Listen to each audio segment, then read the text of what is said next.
L'expression de l'unité. Il y a toujours خالدين فيها إن الذين آمنوا وعملوا الصالحات أولئك أصحاب الجنة خالدين فيها. C'est pour le Jannah, il parle toujours d'un groupe, jamais d'une seule personne, jamais dans le Coran. Si vous lisez le Coran, Allah subhanahu wa ta'ala ne parle jamais de Jannah avec une seule personne, et il parle toujours en groupe, mais il parle de l'enfer avec l'unité.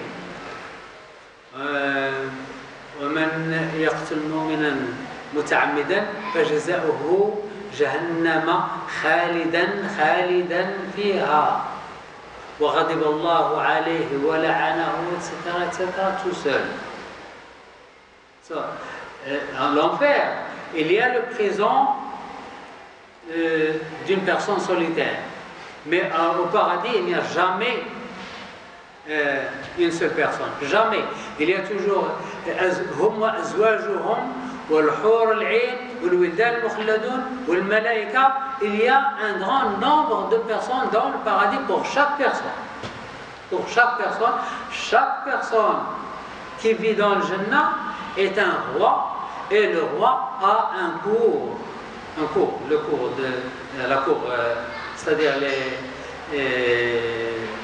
les serviteurs, les amis, etc.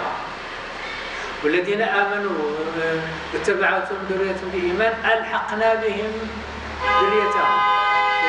Alors il y a les parents, il y a les enfants, il y a les femmes, il y a les حور العين, il y a الولدان المخلدون, il y a les malaïka, etc.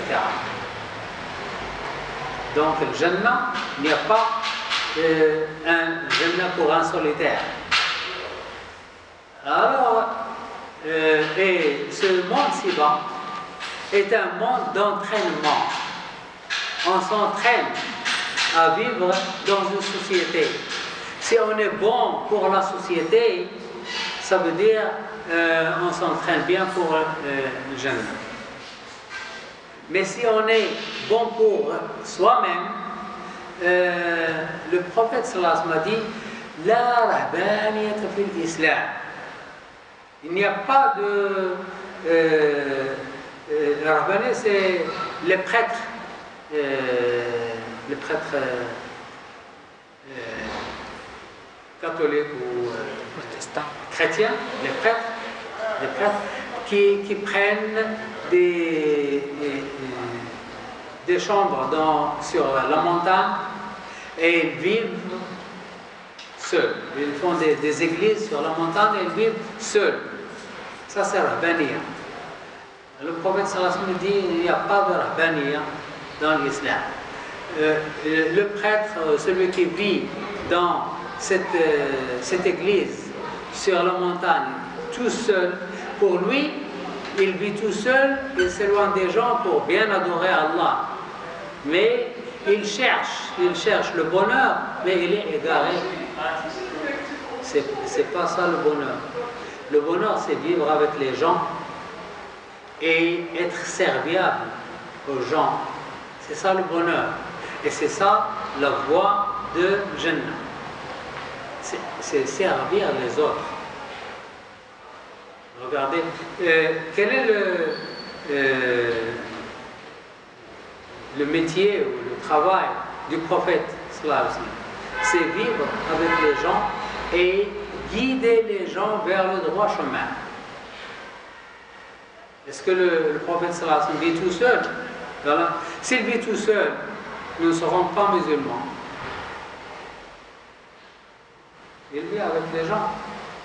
Et Allah subhanahu wa ta'ala était mécontent contre Yunus alayhi salam qui est sorti de la ville. Il a invité les gens à adorer Allah, ils ont refusé, il était en colère parce qu'ils ont refusé et il les a quittés, il est sorti. Allah subhanahu wa ta'ala l'a puni. Et là, un poisson l'a avalé, mais il était disait et il louait Allah subhanahu wa ta'ala beaucoup, Allah l'a sauvé, l'a donné notre récompense. Et la récompense de Yunus, c'est que son peuple est devenu musulman, il est venu le chercher, l'a trouvé, il est allé avec eux et ils ont vécu une vie très agréable jusqu'à la fin. Alors, Allah subhanahu wa ta'ala était content, mécontent contre Yunus qui est sorti tout seul. Il a laissé les gens et il est sorti. Il dit non, toi, je t'ai envoyé aux gens, tu restes avec les gens. Je ne t'ai pas dit de sortir. Il n'a pas reçu l'ordre de sortir.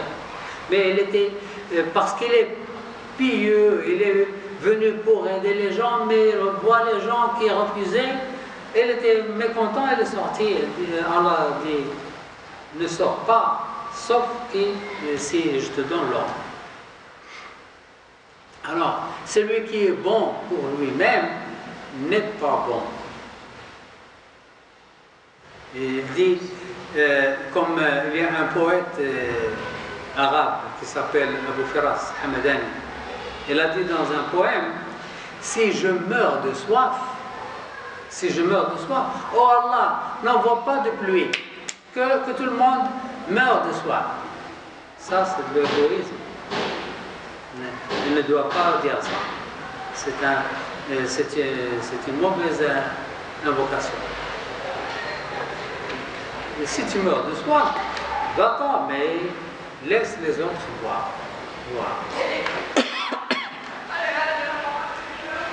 Maintenant, l'altruisme est une forme intelligente d'égoïsme. C'est quoi l'égoïsme? L'égoïsme, c'est aimer soi-même. C'est ça l'égoïsme.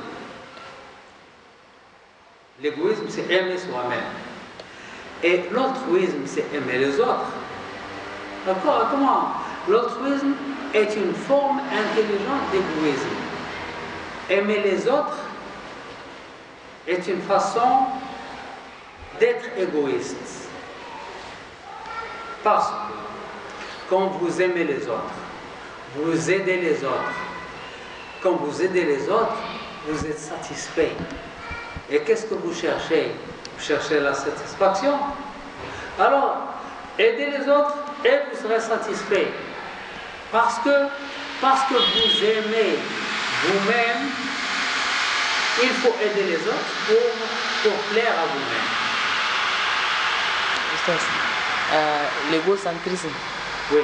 Par exemple, le fait d'aider les gens et qu'on soit détruit. Par exemple, on a quelque chose et si on donne à une autre personne, on est foutu. Là, dans ce cas, c'est l'altruisme.